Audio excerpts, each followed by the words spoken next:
Stage Pass, Institute of Gaming. For more details, contact 7093965965965.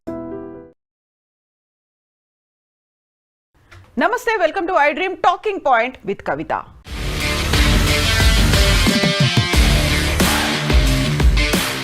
కల్తీ కళ్ళు బాధితుల సంఖ్య రోజు రోజుకి పెరుగుతోంది. ఇప్పటికే 6కు చేరుకుంది మరణాల సంఖ్య. ఇక 60 మందికి పైగా హాస్పిటల్స్లో ట్రీట్మెంట్ తీసుకుంటున్నారు. వారిలో కొందరి పరిస్థితి విషమంగా ఉంది. యాక్చువల్గా ఈ కల్తీ కళ్ళు బాధితులు ఇలాంటి ఘటనలు అనేవి ఇది కొత్త కాదు, ఇదే మొదటిసారి కూడా కాదు. గతంలో కూడా ఇలాంటి సంఘటనల్ని మనం చాలాసార్లు పదే పదే చూస్తూ వస్తున్నాం. యాక్చువల్గా దాన్ని కల్తీ కన్ను అనాలా, లేకపోతే ఒక రసాయన మిశ్రమం అనాలా? ఎందుకంటే దాంట్లో ఉన్నటువంటి కళ్ళులో కేవలం 10 లీటర్ల స్వచ్ఛమైనటువంటి కళ్ళు ఉంటే 150 లీటర్లకు పైగా వాటర్తో పాటుగా ఇతర కెమికల్స్ని కలపడం వల్ల తయారయ్యేటువంటి ఒక రసాయన మిశ్రమం. ఆ రసాయన మిశ్రమంతో కూడా అడిక్టివ్గా తయారవుతున్నారు. దానికి అలవాటు పడిపోయి బానిసలుగా మారి ఆ తర్వాత ఒకవేళ అలాంటి రసాయన మిశ్రమం ఉన్నటువంటి కళ్ళు కనుక దొరకకపోతే విత్డ్రాయల్ సిమ్టమ్స్ కావచ్చు, పిచ్చి పట్టినట్టుగా వ్యవహరించడంతో పాటుగా హెల్త్ మీదకి సీరియస్గా ప్రమాదాలు కొని తెచ్చుకుంటున్నటువంటి బాధితుల సంఖ్య విపరీతంగా పెరిగిపోతోంది. వెరీ రీసెంట్గా కేపీహెచ్బితో పాటుగా పరిసర ప్రాంతాల్లో జరిగినటువంటి ఈ కల్తీ కళ్ళు దుర్ఘటనతో ఇప్పటికీ 6 అయితే మరణించారు. ఈ పరిస్థితి తీవ్రతకి అద్దం పడుతోంది. యాక్చువల్గా హైదరాబాద్కి సంబంధించి చూస్తే 100 వరకు కళ్ళు సెంటర్లు అనేవి ఉంటే 1,00,000కు పైగా లీటర్లు ప్రతిరోజు విక్రయాలు సాగుతున్నాయి. హైదరాబాద్కి సంబంధించి జాగ్రఫీని కనుక చూసుకుంటే హైదరాబాద్ రోజు రోజుకి విస్తరిస్తూ వస్తోంది. ఇక్కడ చుట్టుపక్కల 50 కిలోమీటర్ల వరకు తాటి చెట్లు అని లేకపోయినప్పటికీ కూడా కళ్ళుని ఇంత తీవ్ర స్థాయిలో ఎలా తయారు చేస్తున్నారు, ఎక్కడి నుంచి దిగుమతి అయి హైదరాబాద్కి చేరుకుంటున్నది అనేదే ఒక ఇంపార్టెంట్ క్వశ్చన్. ఎందుకంటే కళ్ళుకి సంబంధించి కూడా ఒక పర్టికులర్ టైం అనేది ఉంటుంది. ఆ తర్వాత అది పులిసిపోయిన తర్వాత రసాయన ప్రక్రియ జరిగిన తర్వాత అది కూడా ఆరోగ్యానికి హానికరం అనేటువంటి వైద్య నిపుణులు చెప్తున్నటువంటి ఈ నేపథ్యంలో పెరుగుతున్నటువంటి డిమాండ్కు తగ్గట్టుగా సప్లై కావడానికి తయారు చేస్తున్నటువంటి కెమికల్స్ ఏంటి? యాక్చువల్గా మనం చూస్తున్నాము ఇక్కడ కుకట్పల్లి పరిసర ప్రాంతాల్లో జరిగినటువంటి ఈ దుర్ఘటన నేపథ్యంలోనే అక్కడ ఉన్నటువంటి కళ్ళు కాంపౌండ్లని సీజ్ చేసింది ప్రభుత్వం. Prohibition and excise department seize చేసింది, పోలీసులు కూడా దాన్ని సీజ్ చేశారు. బట్ అక్కడే అసలు క్వశ్చన్ అనేది వస్తుంది. రోజు 1,00,000కు పైగా లీటర్ల కళ్ళుని ఎలా విక్రయిస్తున్నారు? దీంట్లో వాడుతున్నటువంటి కెమికల్స్ కూడా బ్యాండ్ కెమికల్స్ అనేది వాడుతున్నారు.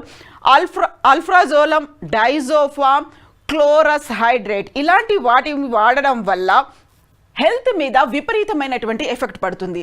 What exactly is alprazolam, diazepam, క్లోరస్ హైడ్రేట్ అంటే అవి యాక్చువల్గా ఒక శరీరాన్ని కాస్త హాయిగా ఉంచేటువంటి పదార్థాలు, కెమికల్స్గా చెప్తూ ఉంటారు.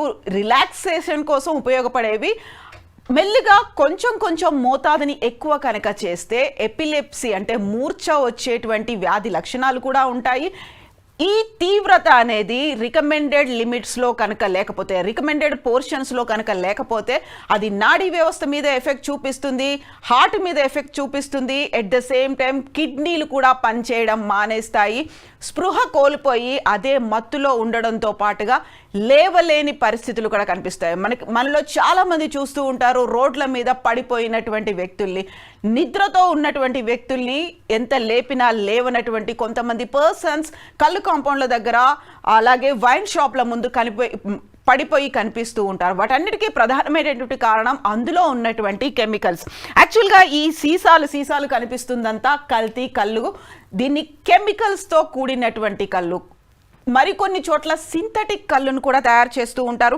సింథటిక్ కళ్ళు అంటే ఏంటి? యాక్చువల్గా అందులో కళ్ళు కంటెంట్ అనేది చాలా తక్కువగా ఉంటుంది. మినపప్పు, foaming agent, colouring agent, citric acid వంటివి కలిపి సింథటిక్ కళ్ళును కూడా తయారు చేస్తుంటారు. ఇప్పటిదాకా మనం చెప్పుకుంది కెమికల్ కళ్ళు మాత్రమే. ఈ కెమికల్ కళ్ళులో కూడా ఆల్ఫ్రాజోలం, డైజోఫామ్, క్లోరల్ హైడ్రేట్తో పాటుగా నిషేధిత మత్తు పదార్థాలని కూడా వాడుతూ ఉంటారు. అమ్మోనియం రసాయన మిశ్రమాలు ఉన్నాయి, సోడా యాష్, కుంకుడుకాయ రసం ఇలాంటిది కూడా వాడి కల్లుని తయారు చేసి విక్రయిస్తూ ఉంటారు. డిమాండ్ అనేది పెరుగుతోంది, సప్లై అనేది తగ్గింది, కాబట్టి ఇలాంటి ప్రమాదకరమైనటువంటి పరిస్థితులు అనేవి కనిపిస్తున్నాయి. ఆల్ఫ్రాజోలం కావచ్చు, డైజోఫామ్ కావచ్చు, క్లోరస్ హైడ్రేట్ కావచ్చు, ఇది డాక్టర్స్ ప్రిస్క్రిప్షన్ లేకుండా బయట దొరకని పరిస్థితి. అలాంటప్పుడు వందల కేజీల సంఖ్యలో వీటన్నిటినీ ఈ కళ్ళు తయారీదారులు ఎలా ప్రొడ్యూస్ చేసుకుంటున్నారు, ఎలా వాళ్ళ దగ్గర ఉంటున్నాయి అనేదే బిగ్గెస్ట్ క్వశ్చన్ మార్క్.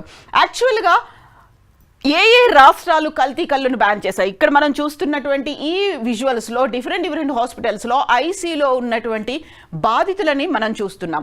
ఇక కళ్ళుకి సంబంధించి చూస్తే ఏ రాష్ట్రాలు కళ్ళుని బ్యాన్ చేశాయి? పర్టికులర్గా మనం చెప్పుకోవాలి తమిళనాడు రాష్ట్రానికి సంబంధించి. తమిళనాడు రాష్ట్రంలో తాటి చెట్టే రాష్ట్ర వృక్షంగా ఉంది. తాటి చెట్టుని తమిళనాడు రాష్ట్ర వృక్షంగా చేసుకున్నప్పటికి కూడా 1986లో కళ్ళుని తమిళనాడు ప్రభుత్వం బ్యాన్ చేసింది. దీనికి ప్రధానమైనటువంటి కారణం అది తీవ్ర స్థాయిలో ఆల్కహాల్ కంటెంట్ని కలిసి ఉంటుంది అనేది. సాధారణంగా కళ్ళులో 8 కంటే ఆల్కహాల్ కంటెంట్ అనేది ఎక్కువ ఉంటుంది, అదే బీర్లో 6% మాత్రమే ఉంటుంది. కాబట్టి దాన్ని బ్యాన్ చేయాలి అనే ఉద్దేశంతో 1986లో తమిళనాడు రాష్ట్ర ప్రభుత్వం దాన్ని బ్యాన్ చేసింది. దానికి సంబంధించి పెద్ద ఎత్తున నిరసనలు కోర్టు దాకా వెళ్లారు, సుప్రీంకోర్టు దాకా. అక్కడ ఉన్నటువంటి కళ్ళు గీత కార్మికులు వెళ్ళినప్పటికీ ఆ డెసిషన్ని మాత్రం వయలేట్ చేయకుండా రాష్ట్ర ప్రభుత్వాలు, ఎన్ని ప్రభుత్వాలు మారినప్పటికీ దానికే స్టిక్ అయి ఉన్నాయి. ఇప్పటికీ తమిళనాడులో కళ్ళు అనేది బ్యాన్డ్గా ఉంది. దాని బదులు అక్కడున్నటువంటి కళ్ళు గీత కార్మికులకు, ఆ కుటుంబాలకి ఆల్టర్నేట్ని చూపించారు, కళ్ళుతో తాటి బెల్లం తయారు చేయొచ్చు అనేది. సో ఒక రకంగా కళ్ళు అనేది లభించకపోయినప్పటికీ తాటి బెల్లం ఉత్పత్తులు అనేవి అక్కడ విపరీతంగా పెరిగిపోయాయి. వాళ్ళకి అది వ్యాపారంగా కూడా మారింది. ఆ తర్వాత కుటుంబాల పోషణకు కూడా తాటి బెల్లం అనేది ఉపయోగపడుతోంది.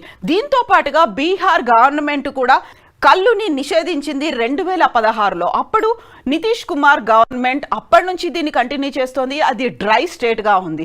తమిళనాడు, బీహార్తో పాటుగా గుజరాత్, మిజోరాం, నాగాలాండ్లోని కొన్ని ప్రాంతాలు కూడా డ్రై స్టేట్స్గా ఉన్నాయి. అక్కడ నాట్ ఓన్లీ కళ్ళు, ఆల్కహాల్ కూడా లభించదు. దీనికి ప్రధానమైనటువంటి కారణం అది పులిసిపోవడం వల్ల వచ్చేటువంటి విపరీతమైనటువంటి రసాయనాలు, దీనివల్ల హెల్త్ మీద ఎఫెక్ట్ పడుతోందని. ఇక పర్టికులర్గా మనం ఇక్కడ చూస్తున్నటువంటి హైదరాబాద్లో జరిగినటువంటి ఈ కల్తీ కళ్ళు ఘటనకి సంబంధించి ఎక్కడ తప్పు జరుగుతోంది, ఎక్కడ విజిలెన్స్ లోపం అనేది ఉంది?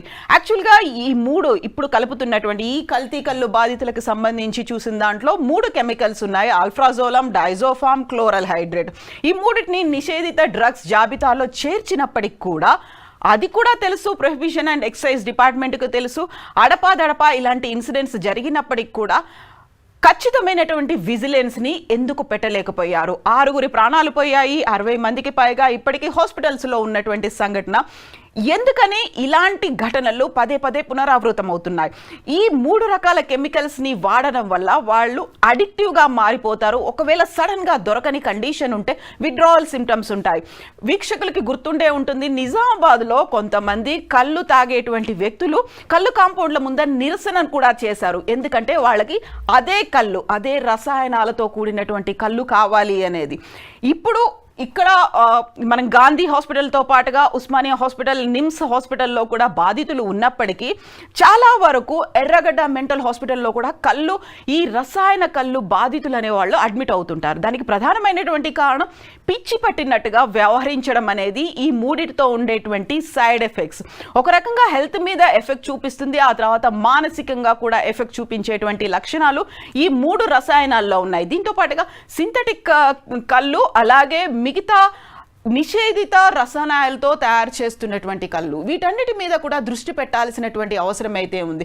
చాలా వరకు ఇలాంటి వింత సంఘటనలు, వింత ఒక మత్తు పదార్థాన్ని తయారు చేసిన తర్వాత గతంలో మనం చూసాము, కరోనా టైంలో కూడా విత్డ్రావల్ సిమ్టమ్స్తో పిచ్చెక్కినట్టు వ్యవహరిస్తూ శానిటైజర్లను తాగినటువంటి ఉదంతాలు కూడా మనం చూసాము. అలా కూడా చనిపోయినటువంటి కొంతమంది బాధితులు కూడా ఉన్నారు. యాక్చువల్గా ఇలాంటి ఇన్సిడెంట్స్ జరుగుతున్నప్పుడు ఎందుకని చర్యలు తీసుకోవట్లేదు? రోజుకి 1,00,000కు పైగా లీటర్ల కల్తీ కళ్ళు, రసాయన మిశ్రమంతో కూడినటువంటి కళ్ళు విక్రయాలు జరుగుతున్నప్పుడు అంతా తెలిసినప్పటికీ కూడా ఎందుకని ఇలా వ్యవహరిస్తున్నారు? గతంలో బ్యాన్ చేసినప్పటికీ ఆ తర్వాత ఆ బ్యాన్ని ఎత్తేశారు. నీరాని ప్రోత్సహించాలి అనుకున్నారు. హైదరాబాద్ చుట్టుపక్కల ఈత చెట్లు పెంచాలి, ఎందుకంటే తాటి చెట్లు అనేవి కనుమరుగైపోతున్నాయని తెలిసిన తర్వాత ఇప్పుడు ఆ ప్రోత్సాహకాలు కావచ్చు అవన్నీ ఇప్పుడు అందట్లేదా? యాక్చువల్గా ఏం జరుగుతోంది? విజిలెన్స్ లోపం ఎవరి దగ్గర ఉంది? ఇక్కడ ఉన్నటువంటి బాధితుల్లో అవేర్నెస్ రావట్లేదు. ఒకసారి తాగిన తర్వాత పదే పదే అదే తాగాలి అనేటువంటి ఒక ఆలోచన ఈ బాధితుల్లో కనిపిస్తుంది. కాబట్టి ఆ విక్రయాలు కూడా పెరిగాయి. ఆ తర్వాత తాటి చెట్లు లేకపోవడం వల్ల కూడా రసాయనాల వైపు చూడడం అనేది తయారీదారుల ఒక ఫస్ట్ స్టెప్గా తీసుకున్నారు. దీనికి తోడు అక్కడ డబ్బు ఉంది, పలుకుబడి ఉంది, రాజకీయాలు ఉన్నాయి, పవర్ కూడా ఉంది. ఇవన్నీ చేయబట్టి కళ్ళు కాంపౌండ్ల తయారీదారులు కూడా విపరీతంగా దీని వైపే వెళ్ళడం అనేది కనిపిస్తోంది. సో ఇలాంటి సంఘటనలు జరగకుండా ఉండాలంటే ఏం చేయాలంటారు? ఎవరి దగ్గర లోపం కనిపిస్తోంది? నిర్లక్ష్యం, అలసత్వం ఎవరి దగ్గర ఉంది? సో ఈ సంఘటన ఇది చివరిది అవ్వాలి అనుకుంటే ఏం చేయాలి? కామెంట్స్ రూపంలో తెలియచేయండి. నిజంగా ప్రస్తుతం ఉన్నటువంటి సమాజం దేనికి ప్రయారిటీ ఇస్తుంది? ఆర్థిక సంబంధాల చుట్టూ మాత్రమే తిరుగుతుంది. మళ్ళీ ఎన్నికలంగానే చాలా విరక్తి కలుగుతాను. మంచి అనిపిస్తుంది కదా, లేడీస్ కూడా ఛాలెంజింగ్ జాబ్స్ చేసినప్పుడు చాలా బాగుంటది. ట్రాఫిక్ అసిస్టెంట్స్ గా నియమించిన ట్రాన్స్జెండర్స్ అందరితో సాల్యూట్ చేయించుకుంటున్నారు. ఫుడ్ డెలివరీ ఇవ్వటానికి వెళ్ళినటువంటి డెలివరీ బాయ్ అనిల్ పై కళ్ళ ముందు పెళ్ళండి